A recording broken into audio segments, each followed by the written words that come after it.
Being a new parent can be difficult enough, but not getting enough sleep and being sleep deprived just kind of makes everything that much harder. But is the sleep deprivation you feel as a new mom or dad normal? And how much can you expect in the early weeks and months? And what are some of the best practices for coping? Let's get into some of our tips for helping new moms and dads get a little bit more sleep.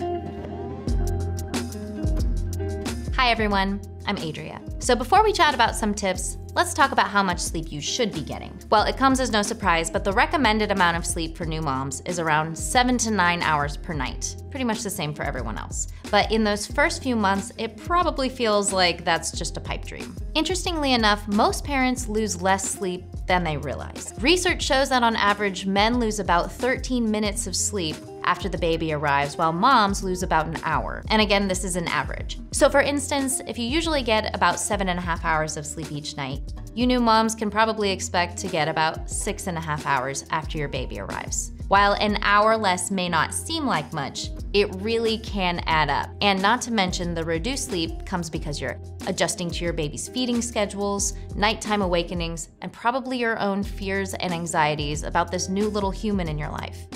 In other words, while you might not be getting all that much less sleep, the quality of your sleep is much worse. Okay, so what's the big deal?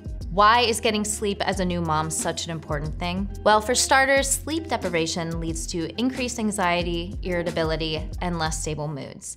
Being a new mom or dad is hard enough, and when you pair that with a short fuse and more volatile moods, it can exacerbate an already tender, vulnerable time. And of course, having a child in general introduces its own kind of stresses and unknowns. Being underslept reduces your emotional resiliency, which means when things don't go your way or your baby is particularly fussy one day, it can be that much harder to cope. It goes without saying, but being rested keeps your mood more balanced and allows you to feel more in control and confident about your choices throughout the day. So, while you might not be getting the best sleep right now, let's chat about some strategies for maximizing the sleep that you do get during this time. First, check in with your sleep. And what we mean is be aware of how much you're getting and how it's affecting you. One of the first steps in creating meaningful change is making an honest assessment of how long you're in bed, how many times you're waking up at night, and how you're feeling in the morning. Try creating a sleep journal. Simply log the time you go to bed and the times you wake up throughout the night. See if you can get an estimate for how many hours you're getting. If it's less than 7 to 9 hours, try spending more time in bed. So for example, if pre-baby you typically averaged about 8 hours of sleep, create a sleep routine in which you block out 10 or 11 hours for sleep. Second, create a positive sleep environment and bedtime routine. Keeping your bedroom a place for relaxation and rest is more important than ever throughout new parenthood. So as you assess your sleep, also assess your bedroom. Is it dark enough, quiet enough? Is your bedroom a sanctuary free from screens and other distractions? You might also try napping in your comfortable space while your baby naps, and make that time as relaxing as possible for yourself. Treat yourself to the cozy sheets. Make sure that you have pillows that work for you. Put on the white noise and diffuser, the whole shebang. Third, talk to your partner about sleeping in shifts or splitting nighttime responsibilities. Now, this can take on a couple different forms. You could split the night evenly. So for example, you take the first 4 hours of the night while your partner takes the second half of the night. Or you could try alternating nights. One night your partner is on duty and the next night it's your turn. The idea here is that you tag team the effort so at least one of you is well slept and refreshed.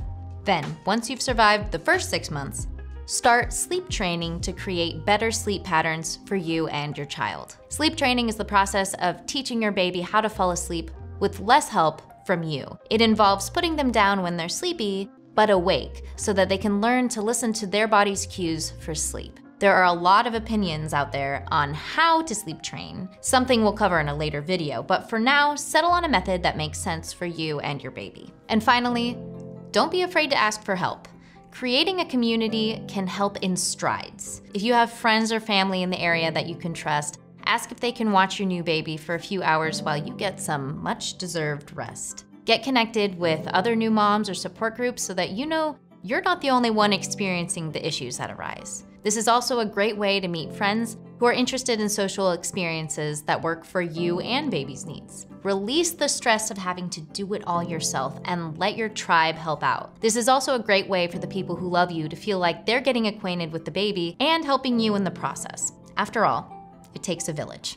As a new mom or dad, your sleep is probably going to be pretty fragmented, at least at first. And if the quantity of that sleep isn't suffering, then perhaps the quality of that sleep is. So take good care to steal that sleep when you can, because in addition to its effect on our overall mood and well-being, sleep deprivation can exacerbate postpartum depression. Sleep and depression are linked, and new moms are especially susceptible due to shifting hormones, life changes, and physical pain. Sleep is critical for you new parents trying to navigate these early days with a baby. Make sure it stays a priority and allow yourself to do what you need to make it happen. Your body, community, and baby will all reap the benefits.